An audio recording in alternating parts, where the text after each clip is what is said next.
At InfoHouse website, from that hamburger you all just visited, the Library Services Handbook, it is separated into portions.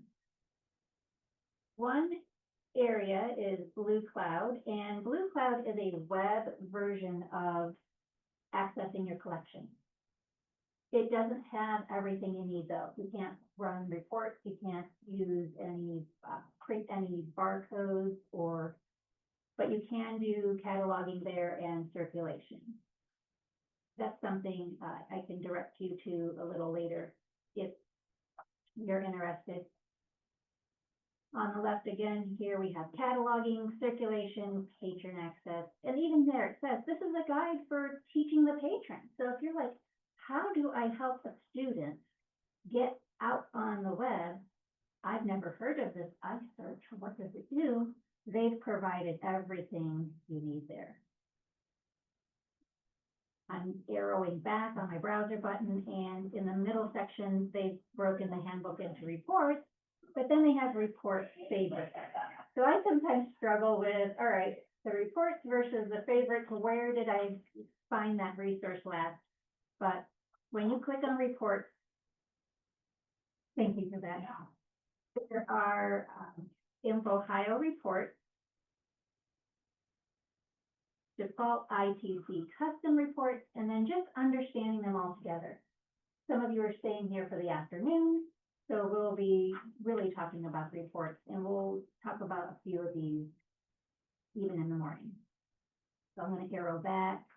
Now they've picked out their favorites, and they have a whole back to school section. So this is helpful for you if you need to get class lists. I know it's sometimes forgotten that the librarian would want to have a class list of all the homerooms coming in. So you could run that yourself. You might not have access to the student information system, which I'm guessing the majority of you are progress books for that. Okay. So they probably didn't give you a progress book account. And why would you need it? You don't, because all of that flows from progress book into workflow, your library software. But that's how you can run a report called a student list, one to see for faculty, and as if you're probably more of the elementary or maybe even middle or high, if kids are given a barcode, they walk up to you, you scan it, or you keep a binder of the barcode, then you might have kids moving in throughout the year and you might need to just print the new one. There's instructions on how to do that. So I am going to leave you here, or you're going to leave here with a lot of handouts, but not all of those. So there's a place where you can always get these when you need them. In the future, as you add new books to your collection, they have instructions on how to catalog. Some circulation later today. We're talking about active loans. Sorry, we're going to do overdue, because that's popular around the end of the first grading period. We need to start collecting those books that have gone out and not returned. I'm going to skip the middle here, but on the right, there are features to promote your library and give your administrators statistics on your books. And I got a lot of requests last year about, hey, my superintendent or my principal wants to know the top 20 books.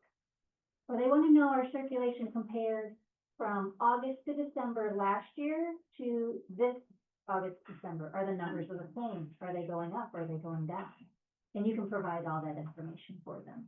And even if they aren't asking, it's worth making sure you promote your library and tell them those numbers, because they don't see those books traveling in and out your door like you do.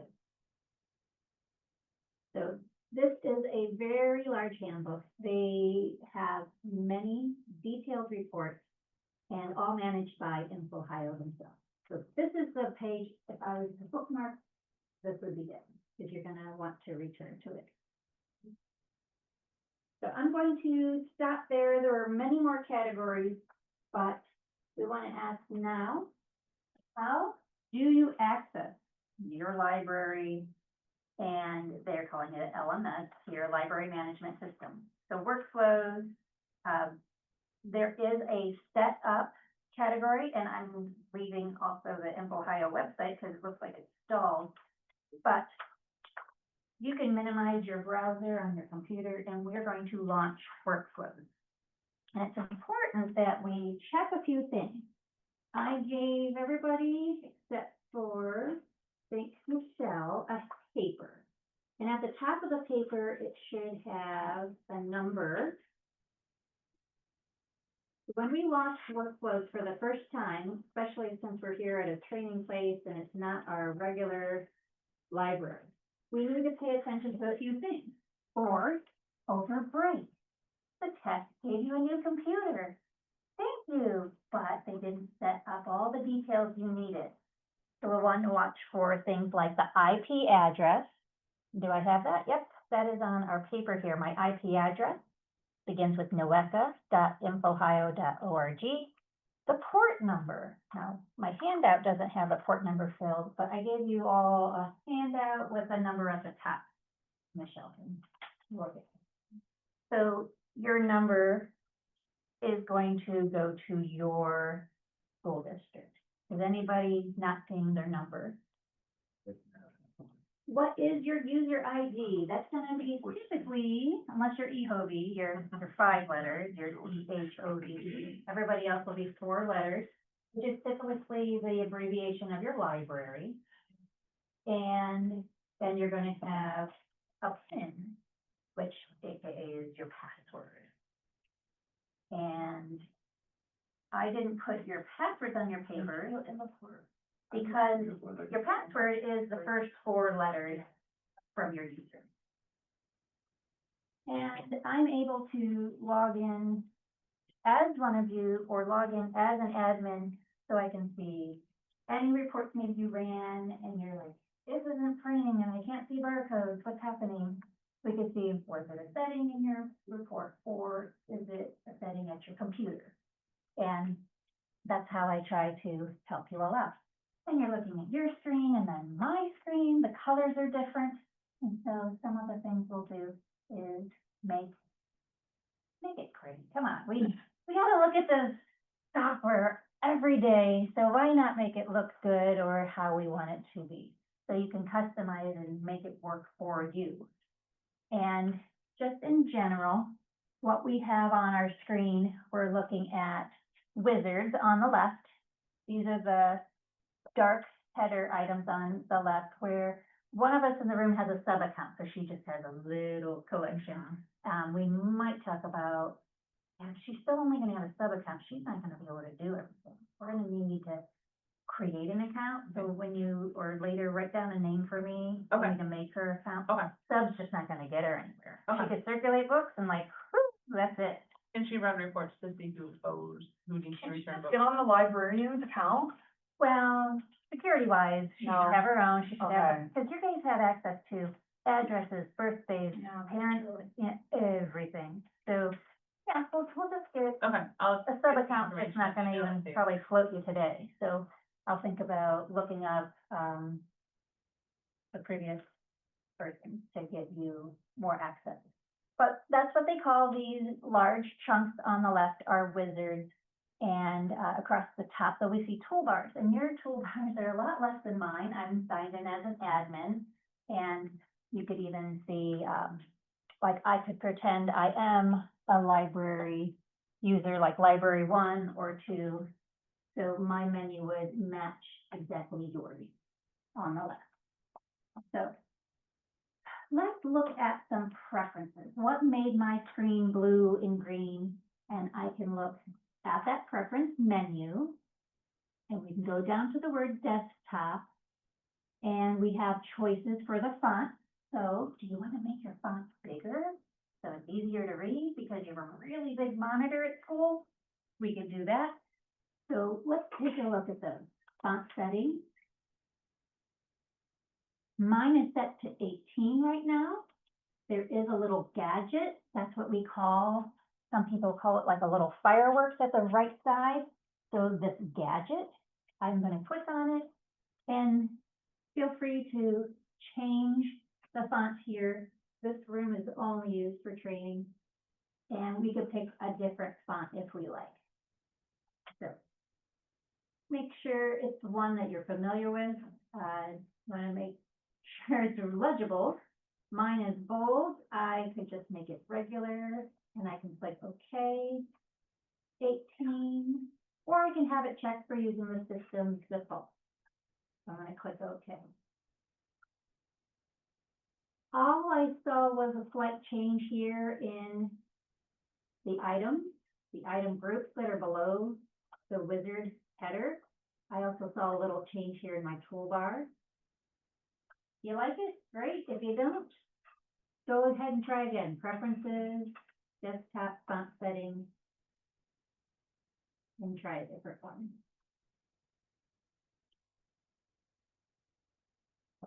I'm gonna go with bold this time. And you're gonna find that these windows don't always open to show you everything you need. So I couldn't see that below the font was the font style. Often you can go to the corner and drag a window to reveal. Sometimes it's obvious, sometimes it's not. But if you're opening a pop-up window and you're like, I don't get it, try dragging the corner. That's likely what has happened. It's just not revealing to you everything you need. So I think, okay, 18, that's too small still. I can go a little bigger. Let's see. Oh, that was for my menu text and then my window text. Apologies here. There's two different settings. So I'll do time to run for that one too, see what happens. Okay. And oddly enough, things are getting smaller and I'm not liking them. So use this time to actually play, and then Melissa, I'm gonna get you a different account.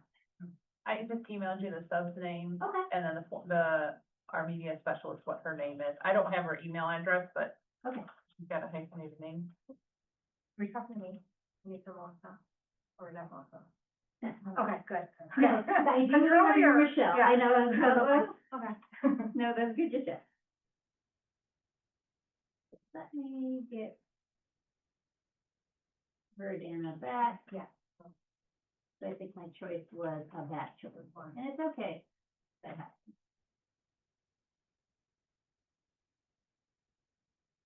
And get it over there.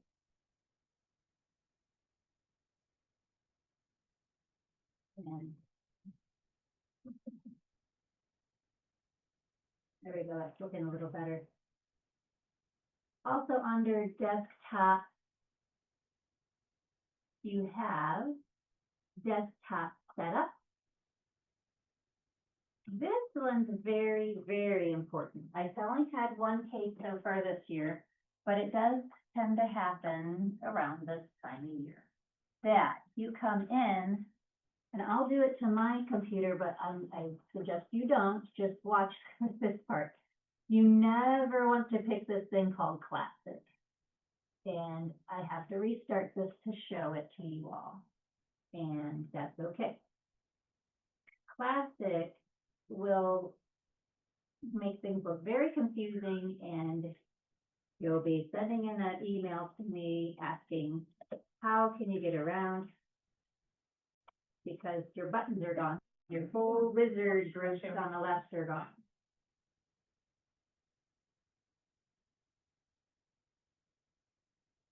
And this is what your toolbar would look like. This is Classic. You don't ever want to choose Classic. So when you see that, you'll be like, she said never get taken. I don't know how it happened. It's sometimes when there's an install from the tech team that triggers it. Sometimes workflows is just like, I feel like forgetting everything today. And that's just very random and very, very rare. But I don't know, has that happened to you at all, Jesselyn, in the last year? Okay, luckily. Yeah. Well, that's very lucky for you. But it's, like I said, very rare. But if it ever happens, it's preferences, desktop, and we go to the desktop setup. So just avoid Classic if you're playing with these. The rest of the themes are blue and brown. So the rest of you are probably looking at the fall. That's going to give you that burgundy left and the tannish or oranges top bar. You have winter and we have summer and spring, and you could pick some of these other colors too. I'm gonna try to hang on to summer just a little bit longer there. Also, there's another setting down here about tabbed windows. If that is not checked, that means anytime you pick an item off the left, that's it. You're gonna only be able to open that window and you can't do anything else. So let's say I'm trying to print a new barcode for a kid and I'm like, oh, I forgot their number. And I wanna pick another item off the left and say, all right, look for the user. I was gonna go copy their ID number, and then I was gonna run a report to run a barcode app. You wouldn't be able to do both of those things without that box check. Okay? So that's what tabbed windows would allow you to do. And it also auto checks multiple windows mode whenever that box is checked. So I can click OK. It won't go into effect until I restart. So I am hitting the X at the top right. And then I'm going to relaunch because I need my theme back.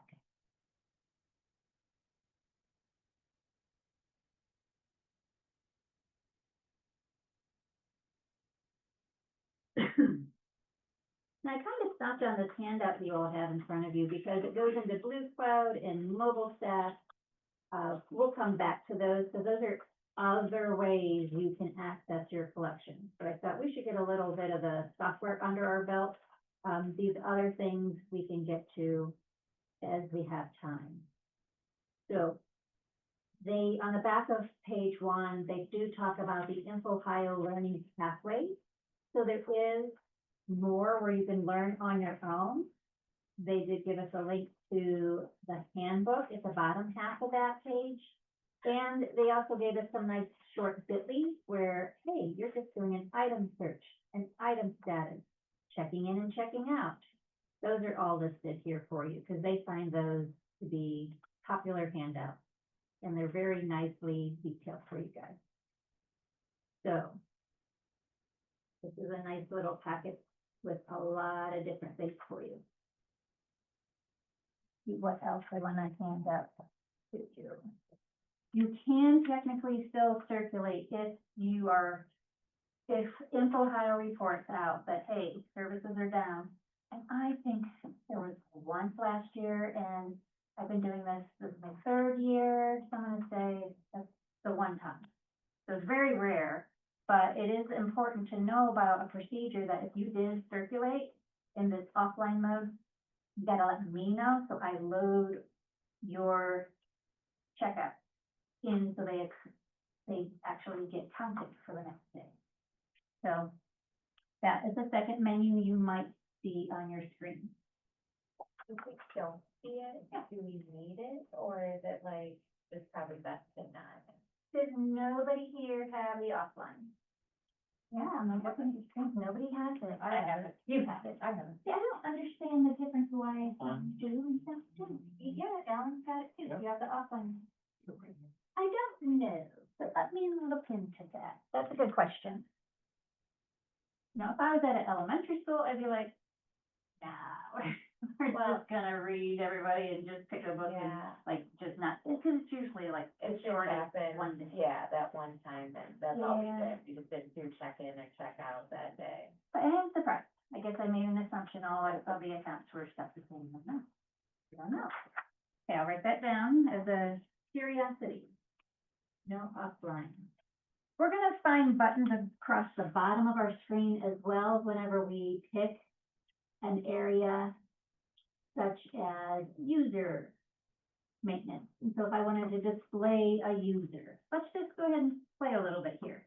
We click and display user. You can also stretch your sidebar out if things look a little too squeezed. So making sure you're comfortable with adjusting the size of your sidebar there. And things are going to come up first, like mine saying user ID. So I don't know a user's ID. It's really, really long. So another way is to go up to that little human icon, a little head and shoulders with a magnifying glass, and you can click there. And it's going to have a pop-up. So whenever yours pops up, there's this word index. What do you have next to yours, Ellen? Homeroom. What do you have, Molly? Name. Name. So they have different things. What do you? I have homeroom. Homeroom, My son's name. last name, name. Name that's like grayed It's out. grayed out because it's that. Doesn't look like you can change it. Now, again, I'm an admin, so I kind of have some liberties that you guys, like yours, does allow you to change it. Again, different tricks, different settings, name, all three of them. That's something that can be changed, and we'll talk about that when we get into check-in and check-out. But let's just look up a name first, or a homeroom. So when it comes to those homerooms, you're gonna need to know that number in that case. So remind me though, you're K-12. You have all those kids to think about. And I just dealt with this with Perkins, I believe, because, or was it, did I email you? Because you can have it be one, or you could have it be the other, but you can't have it be both. Right. Homeroom and name. So you're gonna wanna pick a setting that's gonna be the most beneficial to you. And then when you have those one-off kids that you're just gonna search, then you can just cancel this window and then, bring this up. Is yours adjustable? Yeah, oh yeah, Okay, yeah. good. And then you can just change it Yep. for the one time. So think about what way you think you're gonna go more. Because you said you have the specials in the afternoon, so those are probably all your younger grades Mhm. who are gonna come to you as homeroom. Right. Do you choose to print out barcodes? or- I don't, when I check out, I just go into homeroom Okay, and I bring that list up and then I just click them okay. when they're up there, but I've been there for a long time, so I know a lot of the kids, so like, Yeah. it makes it a lot easier. Got it. Yeah. All right, so what we're talking about is different ways you can find a patron. So that's what they call each student, a patron. And name is one way, homeroom is another way. And if I was to do homeroom, and that was my choice, I need to at least roughly know the beginning of the number. So I have to have some details. Maybe I get that from the office. Maybe I run a report called the patron list. So I'm gonna have to type in some numbers here. And if I hit search, then, whew, good. I do have some students in room 211. But I can't tell you all your homeroom numbers. That's something you can figure out on your own. I can help you figure it out.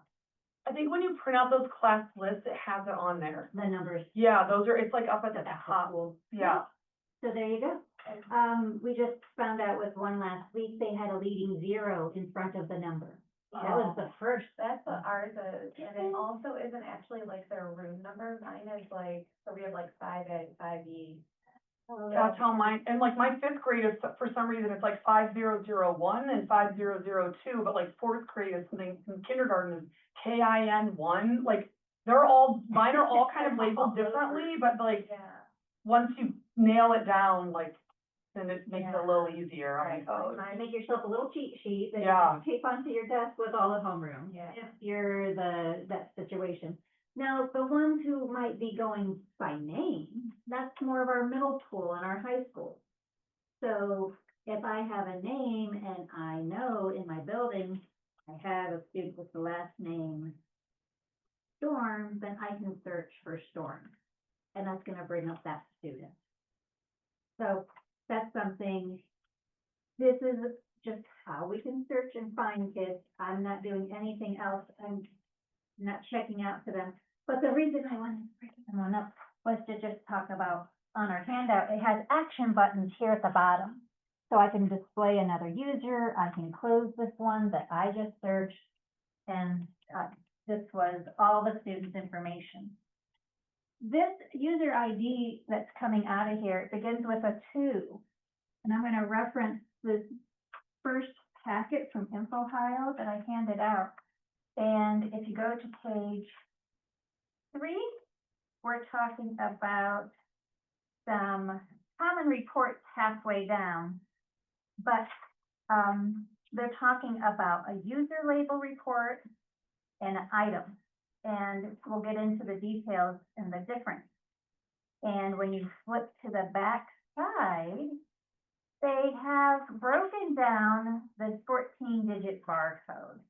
So that's what is in here. This user ID is 14 digits long, always will be. And I really like the color coding in here because it's pointing out to you. All right, first off, is it a 2 or is it a 3?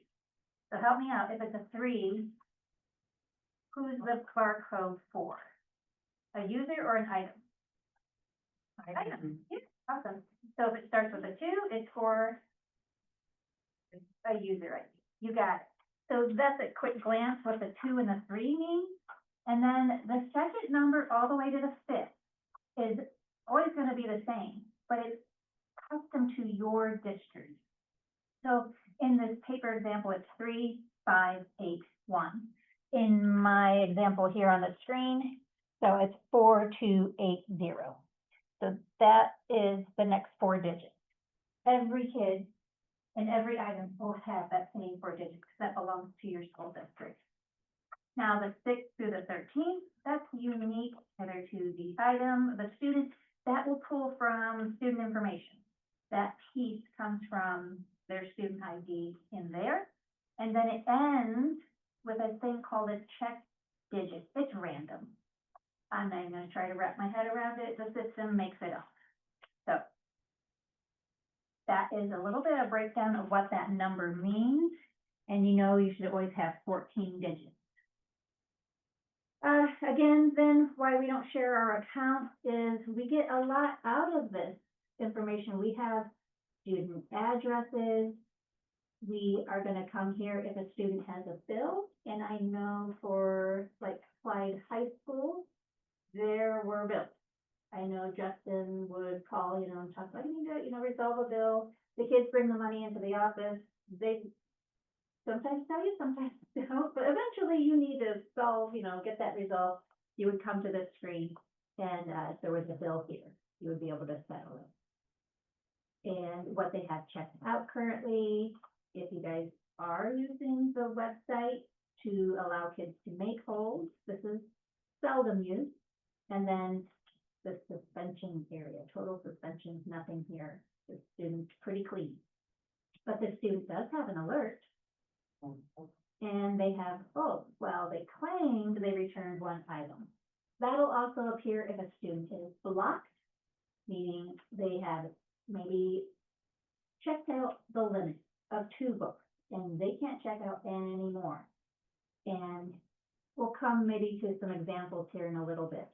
But was everybody able to just search and try this by name? Yeah, Michelle. So if I were to have a bill, without having to call me the bill, would I have to call you to settle that bill, or just, would it stop me through the whole thing? Yeah, there's handouts there on Info Highway's Handbook, and you could right click and fields will come up like how did they pay, cash, and then how much was paid, the amount, yeah. No, it's recently called like, it was something, I don't know, it was a struggle because he's like, they say they paid the bill, but nobody told me here in the library, that's all. It was just more communication. Yeah. But everybody found somebody to look up? And you can display another, search another if you want. And then we want to talk about the setting. How did it get the fact that it landed on name or home room? So we want to be sure we know how to set those things. The back side of this paper does have what we talked about with fees. So it's highlighted there, do not select classic. If you ever need a reminder, it's on the back of that first paper. We're going to go into some properties now.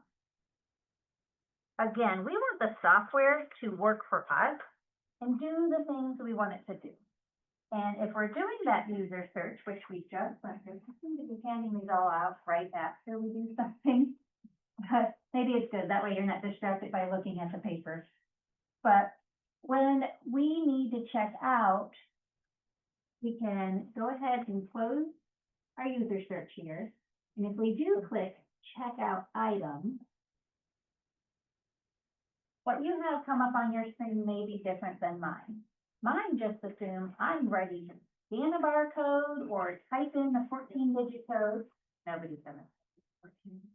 Takes too long. So your screen might have a pop-up instead, and as I look around, some have pop-ups, some do not. Even Clyde, the three of you, you have, two of you didn't get a pop-up, but you did.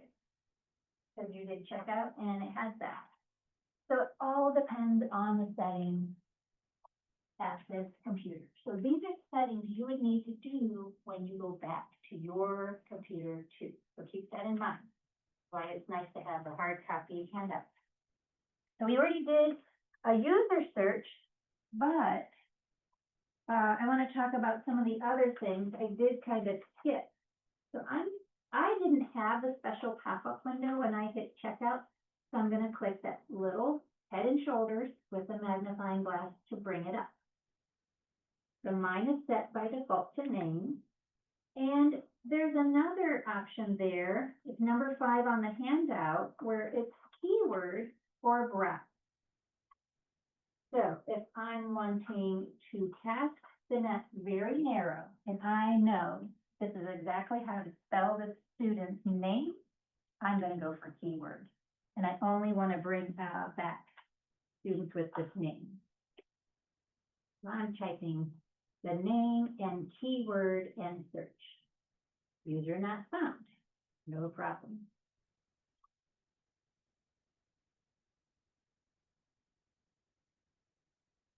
And that's going to keep happening until it encounters a student and it finds my student's name.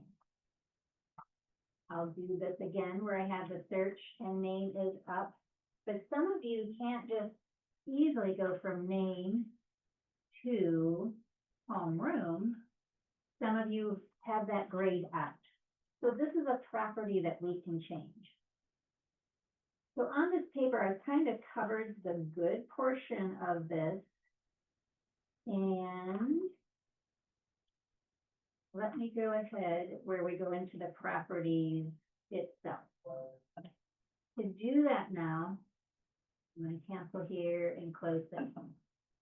Instead of doing this on the user search, we're going to do it on the checkout. So I apologize if this seems a little off from the handout. If I right click on checkout item, there is a property. We aren't going to do properties for everything, but keep that in mind. Many of these wizard items have a property, and something might not be going your way because the property is different set. So I'm right clicking on checkout item, and I'm going to properties. So all these little different tabs and behavior are all set here, but I'm going to keep this one pretty simple. We're just going to go to the helpers tab, and that is similar on your paper. It's number 3. Click the helpers tab. We're going to click the user search helper button, the default. So this is for checkout, and these are the defaults. And this is why either the word name or homeroom shows up. And if you're saying, homeroom came up and I don't want that, this is where you make the change. Again, it's doing it here in this computer lab on this computer only. You can choose keyword or browse.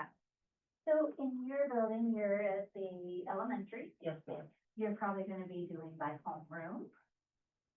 Or you think you're going to print out barcodes for all the kids. First boy, yeah. I like to have a binder with class lists and the barcodes. Okay, Turn the paper, there's the child, there's the child. okay, that is fine. Then you can have your search index. I can have this be set to user ID.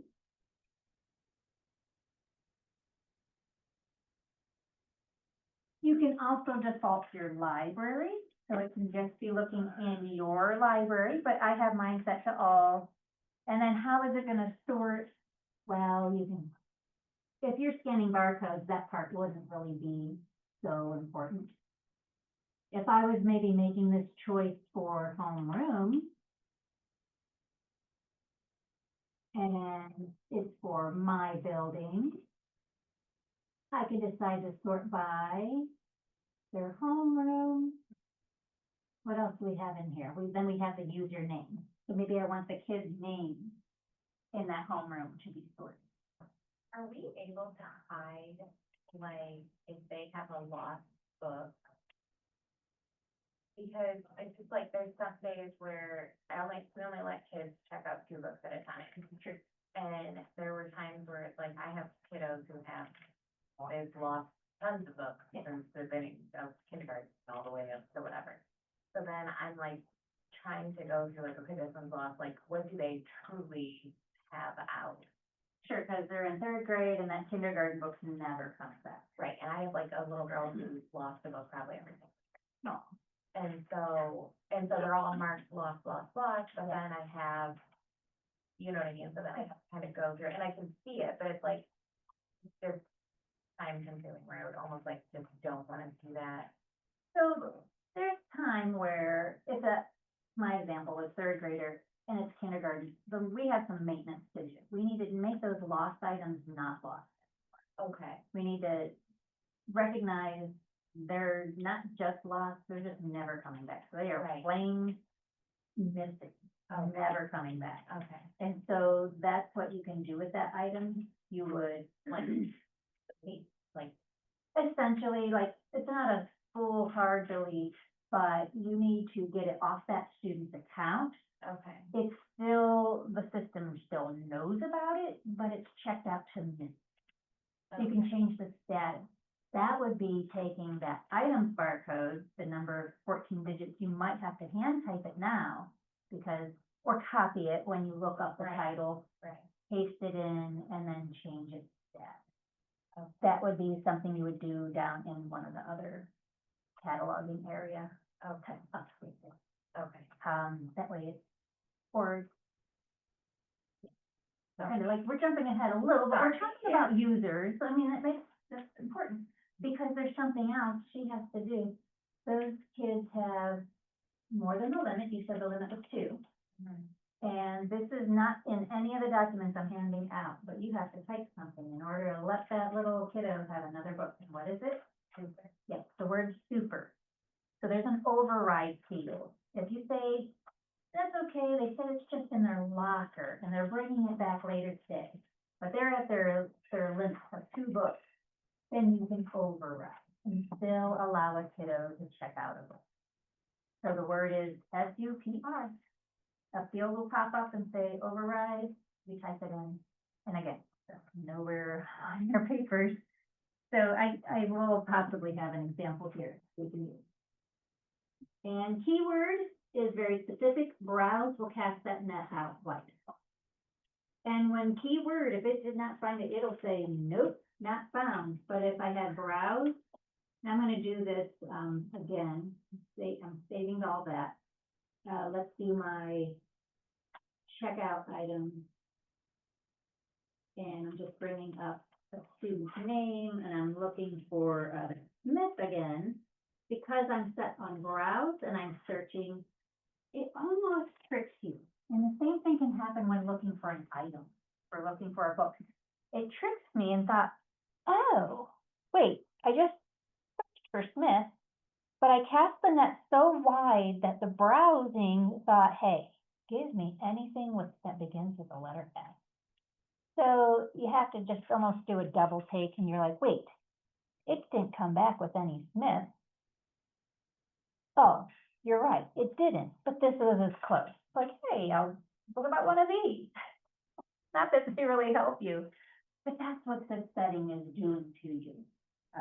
It's casting the net so broad that we came back with results of more than what you wanted. Okay, there are other extra on the back using the user helper lookup. There is also looking for the name there. You can have Smith or a comma, and you see J-O with a $sign. They could give you something more precise. User ID, alt ID, homeroom. So I only talked about name, user ID, homeroom. In the library list, you can put all or specify your own. So you have this handout now to refer to if you have to go back to your own workstation and make those settings. That was for the user search. Any questions with that?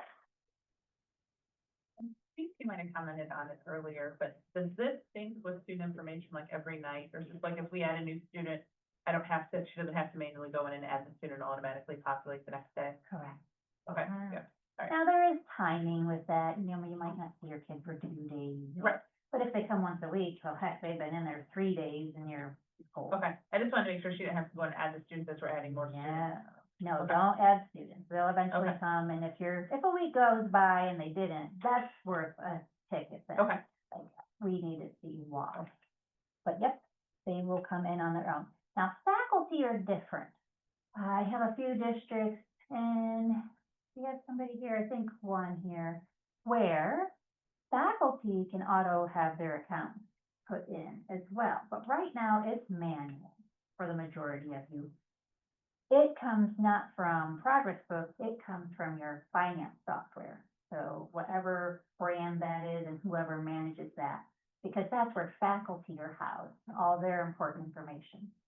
So if you ever have interest in that, because you do have faculty who really are coming to your library, taking things out, and you want to make your life easier and not have to manage the list of them, let me know.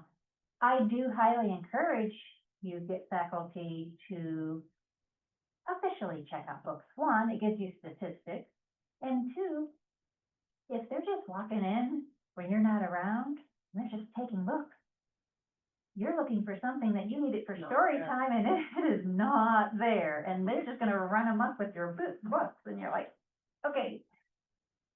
Try to encourage them to go the proper routes, just like you wouldn't want a kid walking in taking a book out. Changes your numbers, it also just, things are missing, not showing up. Let's talk about checking out. That really is a common task. I gave you, the majority of you, a handout that has some barcodes on it. So we'll go with our theme of faculty, except in your case, you have a few students. So one side of that paper has 3 barcodes, and those are 3 faculty or 3 patrons on it. And if you brought a scanner, and I do have a spare that Kim gave me here from Melissa, I think this is for you, Melissa. So we can check out, and if you just wanna like team up, you guys can just try it with one. So if you're in the checkout area, we can practice checking out to a user. And I'm going to scan one of my kiddos here. And we do want to make sure though that cursor is blinking up there in that spot. Kind of dark too, so if we need more light, let me know. Now, for me, I purposely picked this kid, but when an alert like that comes up, that's telling me, uh-oh, they claim they returned something, but they did. So I need to just click OK to that. Cool.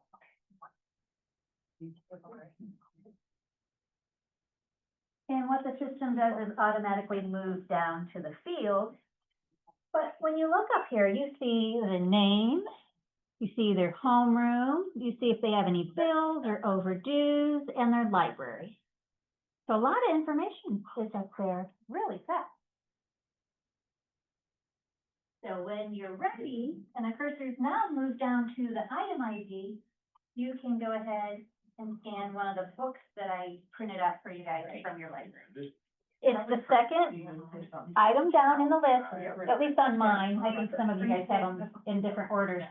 But after you've checked it out, go ahead and scan the item again and check it. yeah, so then as soon as you click it, do you have to pick the checkout items or?